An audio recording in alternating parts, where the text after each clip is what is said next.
Selamat pagi Bapak-bapak dan Ibu-ibu dan saudara-saudara sekalian yang terkasih dan dikasihi oleh Tuhan Yesus Kristus. Jumpa lagi kita dalam persekutuan lansia di pagi hari ini. Semoga kita semua dalam keadaan sehat dan kita selalu dapat mengucap syukur atas kebesaran dan kemuliaan Tuhan. Persekutuan lansia hari ini bertemakan mewariskan iman.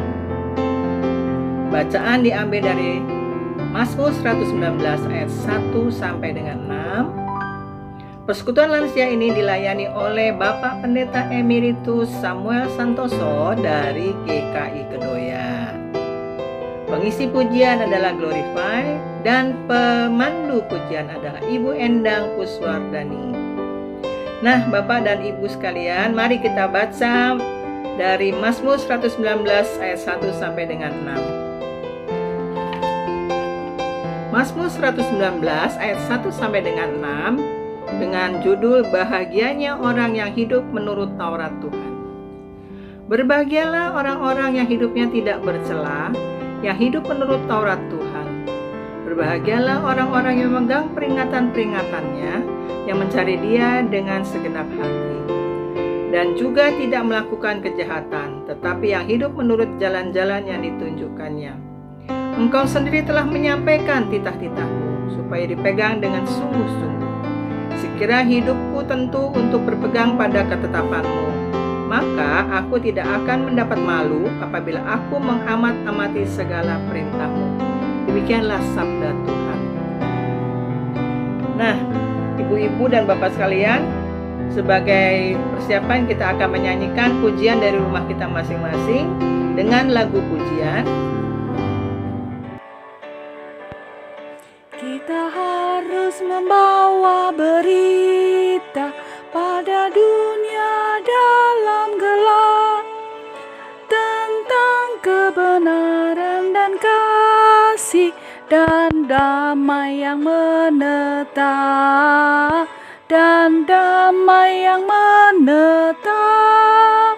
karena gelap jadi remang pagi dan remang jadi siang terang.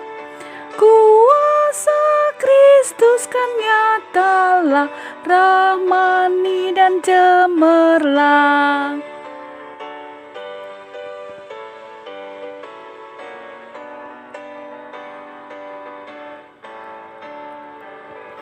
Kita harus bersaksi di dunia tentang kuasa darah kudus. Semoga yang masih sangsi terima sang penebus,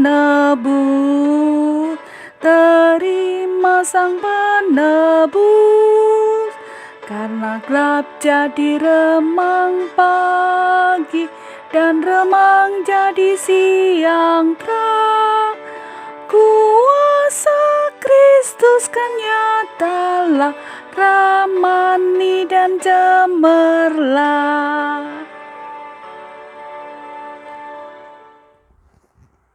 Saudara-saudara sekalian yang dikasihi oleh Tuhan Yesus, sebelum kita merenungkan firman Tuhan di bawah tema mewariskan iman, mari kita bersama-sama berdoa lebih dulu. Tuhan Allah, Bapa kami yang maha baik, kami bersyukur kepadamu kalau hari ini Tuhan sudah menyertai dan melindungi kami, memberi berkat untuk semua kebutuhan kami, semua tercukupi. Terima kasih Tuhan, Engkau sudah menjadi Tuhan yang setia kepada kami, yang bijaksana menyelenggarakan hidup kami. Kini kami mau membaca firman-Mu. Kami mau mendengar pesan Tuhan untuk hidup kami sebagai orang-orang yang lanjut usia, di mana kami mesti mewariskan iman dan nilai-nilai iman kami kepada generasi penerus kami. Kami rindu Tuhan, kami mendapat pedoman dari Tuhan untuk hal ini. Di dalam nama Yesus Kristus kami menantikan firman-Mu. Amin. Saudara yang dikasihi Tuhan Yesus, ada dua bagian dari Alkitab yang mau kita perhatikan hari ini. Satu dari perjanjian baru, satu dari perjanjian lama. Tidak panjang-panjang. Surat 2 Timotius 1 ayat yang kelima. Rasul Paulus memuji orang-orang penting dalam hidup Timotius yang membuat Timotius menjadi seperti anak rohaninya sekarang, bisa dibanggakan. Dia menulis begini, "Sebab aku teringat akan imanmu yang tulus ikhlas, yaitu iman yang pertama-tama hidup di dalam nenekmu Lois dan di dalam ibumu Eunike. Dan aku yakin hidup juga di dalam dirimu." Jadi ada dua orang yang sangat berperanan penting bagi hidup Timotius, yang membuat Timotius menjadi, katakan kalau sekarang, pendeta yang bisa dihandalkan meskipun usianya masih muda dibandingkan dengan usia Rasul Paulus, yaitu oma dari Timotius, Lois, dan mama dari Timotius, Eunike. Rupanya mereka berdua orang-orang Yahudi yang terpaksa mesti melarikan diri pergi dari Yerusalem karena penganiayaan sampai ke Asia Kecil, barangkali di sekitar kota Roma. Dan kehidupan mereka itulah yang sangat mempengaruhi pribadi Timotius. Kehidupan yang dilandasi oleh kasih kepada Allah. Lalu kalau ditanya kepada mereka, apa yang menjadi resep bagi mereka? Rasanya saudara-saudara sampai sekarang resep itu tetap sama. Resepnya ada di Ulangan 6 ayat 4 sampai dengan 9. Gimana iman dan nilai iman itu bisa diteruskan kepada generasi penerus. Ulangan 6 ayat 4 sampai dengan 9. Bunyinya begini, "Dengarlah hai orang Israel, Tuhan itu Allah kita, Tuhan itu Esa." Bagian ini, saudara, biasa dikenal oleh orang Yahudi sebagai Shema. Shema itu secara harafiah artinya dengarlah, tapi mau mengatakan pengakuan iman mereka, syahadat mereka. Dengarlah Tuhan Allah, Tuhan kita itu Esa. Lalu kalau saya mengimani Tuhan yang Esa seperti itu, apa yang harus menjadi sikap iman saya? Ayat berikutnya mengatakan, "Kasihilah Tuhan Allahmu dengan segenap hatimu dan dengan segenap jiwamu dan dengan segenap kekuatanmu." Perhatikan, kata yang dipakai adalah kasih. Kalau kita mengimani Allah yang sudah membebaskan dari kehidupan lama yang membuat mereka menderita, dalam hal orang Israel penjajahan Mesir, tidak ada hal lain yang bisa kita lakukan kecuali merespons dengan kasih. Bukan lagi mengharapkan pahala, bukan lagi mengharapkan berkat lebih besar lagi, bukan itu. Kasihilah Tuhan Allahmu. Tetapi apa bentuk kasih kepada Tuhan Allah? Nah, rupanya bagi orang Israel, soal mewariskan iman dan nilai iman jadi sangat penting. Oleh karena itu, sesudah kasihilah, bentuknya apa yang paling konkret? Bentuk konkret yang pertama justru mewariskan nilai iman. Penulis Ulangan meneruskan begini, "Apa yang kuperintahkan kepadamu hari ini, haruslah engkau perhatikan. Haruslah engkau mengajarkannya berulang-ulang kepada anak-anakmu dan membicarakannya apabila engkau duduk di rumahmu, apabila engkau sedang dalam perjalanan, apabila engkau berbaring, dan apabila engkau bangun. Haruslah juga engkau mengikatkannya sebagai tanda pada tanganmu dan haruslah itu menjadi lambang di dahimu, dan haruslah engkau menuliskannya pada tiang pintu rumahmu dan pada pintu gerbangmu. Saudara yang dikasihi Tuhan, ada perintah. Tuhan sudah melepaskan kamu. Tuhan sudah membebaskan kamu. Tuhan sudah memerdekakan kamu. Nah, kalau begitu sekarang perhatikan perintahku. Supaya apa? Supaya berkat Tuhan yang besar itu yang sudah kamu terima bisa terus terjaga. Kamu bisa menikmatinya, kamu bisa menjalaninya, dan hidupmu sejahtera.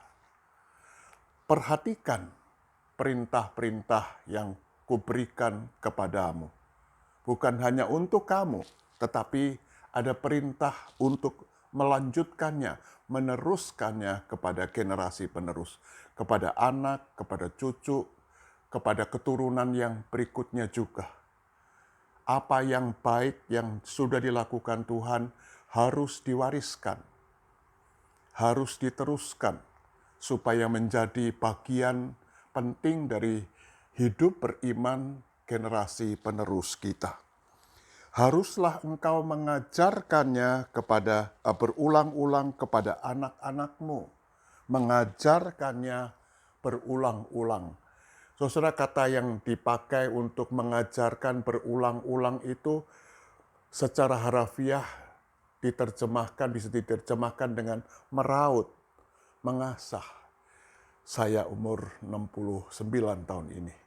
Generasi kita, saudara, rasanya kita ingat ya, pada waktu dulu pertama kali kita sekolah di SD atau SR, lalu orang tua kita mengajar kita meraut pensil, mengasah pensil supaya bisa dipakai.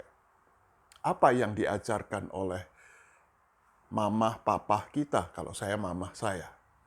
Kalau mau mengasah pensil supaya pensil yang utuh panjang itu kemudian bisa dipakai, dipergunakan, maka harus diasah dulu supaya karbon hitamnya itu keluar. Lalu bagaimana mengasahnya? Tidak semua orang bisa meraut pensil. Lalu saya diajari, saya ingat, kira-kira 2 senti dari ujung dikasih garis dulu melingkar. Pakai silet tatra yang tipis sekali, tapi tajam. Sesudah garis melingkar, lalu garis itu membuat batas. Supaya apa? Supaya rautan kita jadi rapi. Apakah sesudah garis batas itu selesai, lalu saya ambil golok, lalu saya pakai golok saya begini? Tidak juga. Saya harus mengirisnya tipis-tipis, pelan-pelan, terus-menerus, dengan tekun dan hati-hati. Supaya bukan hanya jari kita tidak kena silet, lalu keluar darah, tetapi supaya karbon hitam di tengahnya itu tidak patah. Jadi pelan-pelan sampai karbon hitam itu keluar, kita raut sampai runcing, sampai pensil itu kemudian bisa kita pergunakan. Mewariskan nilai iman kepada generasi penerus kita, entah itu anak kandung kita, entah itu saudara dan kerabat sedarah dengan kita, atau kita di gereja, kepada generasi sesudah kita, siapapun mereka, harus teratur, harus pelan-pelan, harus continue, terus-menerus, tekun dan berhati-hati. Meraut pensil tidak ada yang instan. Malahan kalau pakai yang putaran sekalipun harus pelan-pelan. Tidak bisa lalu gerak, pasti patah terus. Mewariskan nilai iman membutuhkan dari kita kesabaran. Membutuhkan dari kita ketekunan. Membutuhkan dari kita kehati-hatian. Tidak bisa, tidak ada yang instan. Jadi tidak ada anak yang nakal lalu kita doakan, lalu anak itu jadi baik. Tidak ada. Harus pelan-pelan. Terus apa lagi? Penulis kitab Ulangan itu mengatakan begini. Haruslah engkau membicarakannya apabila engkau duduk di rumahmu, apabila engkau sedang dalam perjalanan, apabila engkau berbaring, dan apabila engkau bangun. Loh, apakah kalau begitu tiap hari, tiap jam, tiap saat kerja kita cuman mengucapkan, melafalkan ayat-ayat Alkitab saja? Merenungkan Taurat Tuhan siang dan malam itu tidak ada urusan lain kecuali baca Alkitab saja? Tidak, bukan begitu maksudnya. Duduk, berbaring, jalan, berbaring, dan bangun, saudara perhatikan, menjadi 4 gerakan utama kita kalau kita beraktivitas, bukan? Kalau kita tidak duduk, ya kita bangun, berjalan. Kalau kita tidak berbaring, ya kita bangun. Jadi apa maksud kalimat ini? Maksudnya adalah seluruh aktivitas kita tiap hari itu harus menunjukkan, mencerminkan firman Tuhan itu sebagai sesuatu yang konkret terjadi dalam hidup kita. Semua yang kita lakukan tiap hari itu harus diwarnai, harus dipengaruhi, dan harus menunjukkan bahwa saya memang taat kepada Tuhan, bukan dalam rangka takut kepada Dia, tetapi dalam rangka mengasihi Dia, dan dalam rangka meneruskan kebaikan. Kalau begitu apa maksudnya? Maksudnya adalah kita, generasi pendahulu, harus bisa menjadi teladan. Kita harus bisa menjadi contoh konkret bagi anak-anak kita, bagi cucu kita, bagi keponakan kita, bagi semua orang yang hidup bersama dengan kita, bagaimana kita hidup beriman kepada Tuhan. Jadi, saudara,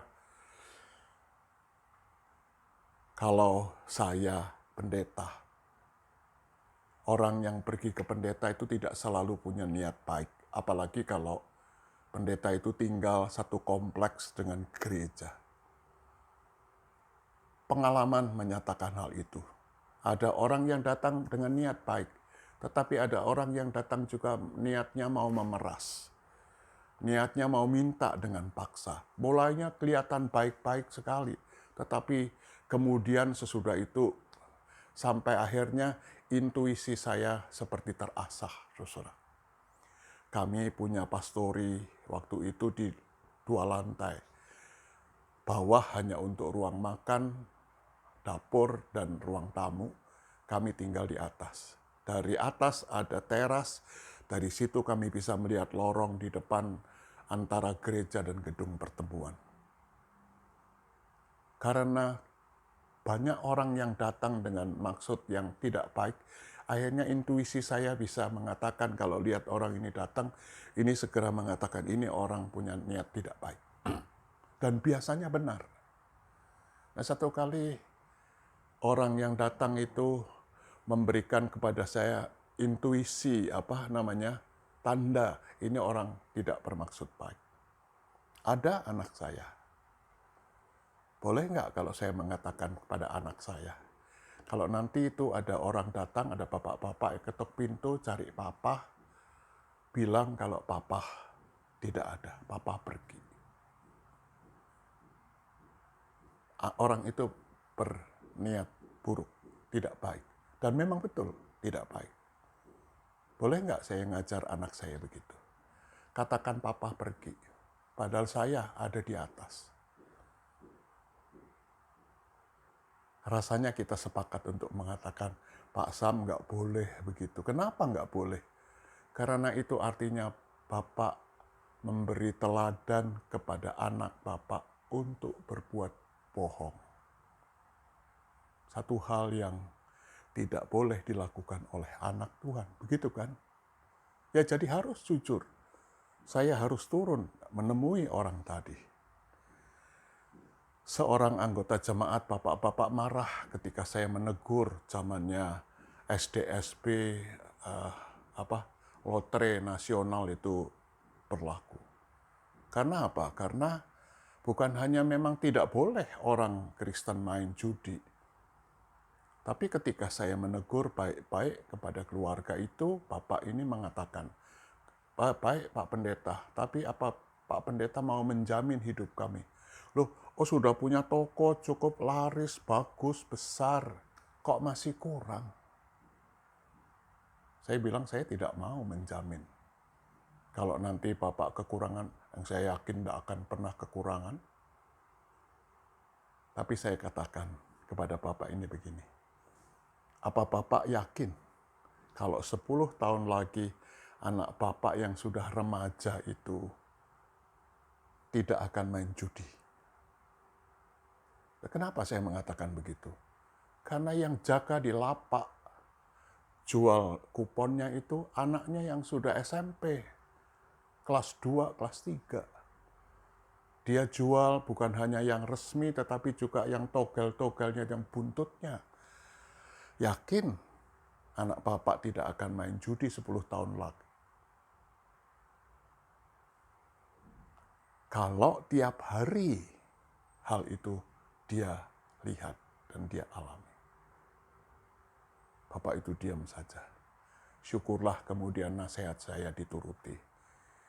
Kemudian seminggu kemudian lapak itu dia tutup. Dia tidak jualan lagi lotre tadi. Semua aktivitas kita harus. Jadi jangan kaget kalau anak kita jadi suka nyinyir, anak kita ketus. Barangkali bukan lingkungannya pertama kali, tapi karena pelajaran dari rumah. Papa mamahnya begitu, emak engkongnya, opa omanya begitu. Jadi ya nurun begitu saja tanpa disadari. Jadilah teladan. Kita surat terbuka, kita kitab yang terbuka, termasuk kepada generasi penerus kita, baik di rumah maupun di gereja. Yang kedua, haruslah engkau mengikatkannya sebagai tanda pada tanganmu. Haruslah itu menjadi lambang di dahimu. Haruslah engkau menuliskannya pada tiang pintu rumahmu dan pada pintu gerbangmu. Saudara, Syema Israel, pengakuan iman tadi. Kalau saudara-saudara perhatikan orang-orang Yahudi, kalau saudara perhatikan video orang Yahudi yang berdoa di tembok ratapan, di tangan kiri atau tangan kanan suka ada ikatan tali di satu lengan. Yang utama dari ikatan tangan tali di tangan tadi adalah satu bentuk tulisan yang bunyinya Shema Yisrael Adonai Elohenu Adonai Echad. Tangan dipakai. Haruslah kamu mengikatkannya pada tanganmu. Artinya apa? Tangan ini bagian tidak terpisahkan bagi hidup kita. Kalau kita bekerja, kita pakai tangan kita. Jadi yang mau dikatakan adalah cara kita bekerja. Kita kerja, semua aktivitas kita berkarya. Itu harus menunjukkan bahwa kita mengasihi Tuhan kita, bahwa kita menaati Tuhan kita.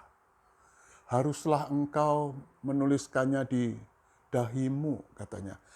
Saudara ingat Yasser Arafat yang suka pakai kafiah, di sininya ada kotak kecil di ikatannya.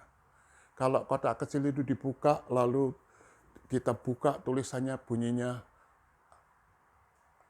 Shema Yisrael Adonai Elohenu Adonai Echad. Kenapa di dahi? Kenapa di jidat? Saya rasa sederhana sekali. Kalau kita ketemu orang, yang pertama kali kita lihat apanya? Bukan kakinya kan? Bukan tangannya kan? Bukan perutnya kan? Tapi yang pertama kali kita lihat adalah bagian tengah antara mata ini, jidat. Tempat yang sangat strategis. Tempat kita berpikir. Strategis sekali. Tangan, kepala, itu hal-hal yang sangat strategis. Otak kita, pikiran kita harus dikuasai oleh Roh Tuhan. Firman Tuhan harus melekat dan masuk merasuk di sana. Hendaklah engkau menuliskannya pada pintu rumahmu. Jadi kalau orang pergi ke keluarga Yahudi, di tiap ambang pintu di dalam rumah selalu ada syahadat tadi, Shema Israel Adonai Elohim. Keluar masuk semua ruangan di rumah kita, kita diingatkan ada Tuhan di sini. Tuhanlah pemilik rumah ini. Haruslah engkau menuliskan di pintu gerbang kota, waktu orang masuk, Tuhan yang menjadi kepala di sini. Mau mewariskan nilai iman yang baik kepada anak-anak dan generasi penerus kita? Hiduplah dengan benar. Jangan hidup munafik. Pelajaran yang kita teladankan kepada anak-anak kita, 80% nyantol. Mereka belajar 80% dari orang tua. Sisanya dari orang lain. Belajar dari apa? Dari melihat orang melakukan. Apakah papa mama saya ini memang rajin berdoa, dan bukan hanya rajin berdoa, tapi rajin menaati doa-doa, menaati firman yang dibaca. Lewat perilaku, tutur kata, moral, akhlak, tingkah laku, dan perbuatan. Apakah orang tua bisa menjadi teladan? Apakah Tuhan menjadi pusat dari keluarga kita? Semoga kita menjadi seperti Lois dan Eunike yang dipuji Paulus. Karena dari keluarga saleh inilah keluar Timotius. Dan jangan lupa, rasanya Yesus juga berasal dari keluarga yang begitu. Yusuf dan Maria yang saleh, yang barangkali hidup dikuasai dan menjalankan Ulangan 6 ayat 4-9. Hasilnya, outputnya, orang seperti Yesus. Yesus memang Tuhan. Tapi jangan lupa, dia hidup di bawah asuhan bapaknya dan ibunya. Injil mengatakan itu, bukan? Jadilah Yesus seperti yang kita kenal sekarang. Yesus yang kita percayai. Yesus yang menjadi juru selamat kita. Amin. Saudara-saudara kekasih Kristus, marilah kita berdoa. Tuhan Allah Bapa kami oleh Yesus Kristus, Tuhan yang terus bekerja melalui Roh Tuhan yang kudus sampai sekarang dalam hidup kami. Terima kasih kami diingatkan lagi pada tanggung jawab kami untuk mewariskan iman dan nilai-nilai iman kami kepadamu, kepada anak cucu kami, kepada generasi penerus kami. Bukan hanya secara verbal dengan kata-kata, tetapi utamanya karena kami menjalani dan membiarkan seluruh pesan Tuhan hidup melalui tingkah laku dan tutur kata kami. Melalui tindakan-tindakan kami, melalui sikap kami sebagai para orang tua, sebagai generasi pendahulu terhadap generasi penerus kami. Ya Allah Roh Kudus, pimpinlah kami selalu supaya kami menyadari hal ini, sehingga dengan begitu kami bisa menjadi teladan yang baik, yang bisa dicontoh dan ditiru oleh anak cucu kerabat kami, atau di gereja oleh generasi penerus kami. Kami bersedia, Tuhan pimpin dan bimbinglah kami. Ya Tuhan, secara khusus kami mau berdoa untuk kesehatan kami semua, para warga lansia, kami orang-orang yang berusia lanjut, sudah makin tua dan makin usur, khususnya pada masa pandemi COVID-19 yang belum juga kunjung selesai. Ya Tuhan, kami berdoa supaya Engkau melindungi kami setiap hari. Engkau jagai kami. Kami percaya Engkau akan merawat kami. Memberi kekuatan dari sorga kepada kami sehingga tubuh kami cukup kuat untuk menangkal serangan dari virus COVID-19 yang barangkali menerpa kami. Tolonglah kami berikan hikmat kepada kami. Berikan kepada kami rasa pasrah yang sepenuh-penuhnya kepada Tuhan.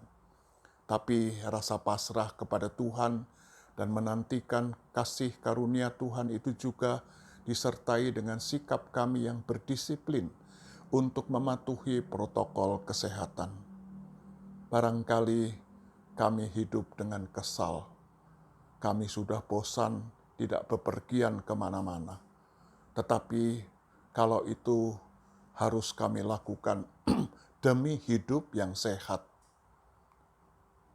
berikan kepada kami kemampuan untuk melakukannya. Kami doakan anak-anak, menantu, cucu, kerabat kami, keponakan-keponakan kami. Kiranya keluarga-keluarga mereka pun diberkati Tuhan dan dilindungi dari paparan COVID-19 yang seram itu.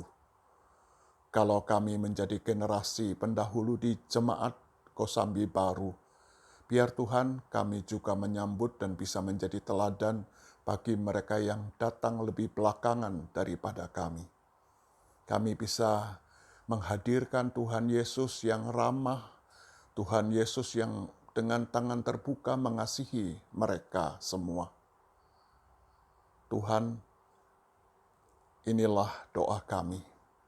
Kami haturkan kepadamu hanya karena satu nama, yaitu Yesus Kristus, Tuhan dan Juru Selamat bagi kami. Akhirnya, saudara-saudaraku, bersukacitalah, usahakanlah dirimu supaya sempurna, sehati sepikirlah kamu, dan hiduplah dalam damai sejahtera. Maka Allah, sumber kasih dan damai sejahtera, akan menyertai kamu. Kasih karunia Tuhan Yesus Kristus, kasih Allah dalam persekutuan dengan Roh yang Kudus, menyertai saudara-saudara sekalian, hari ini dan selama-lamanya. Amin.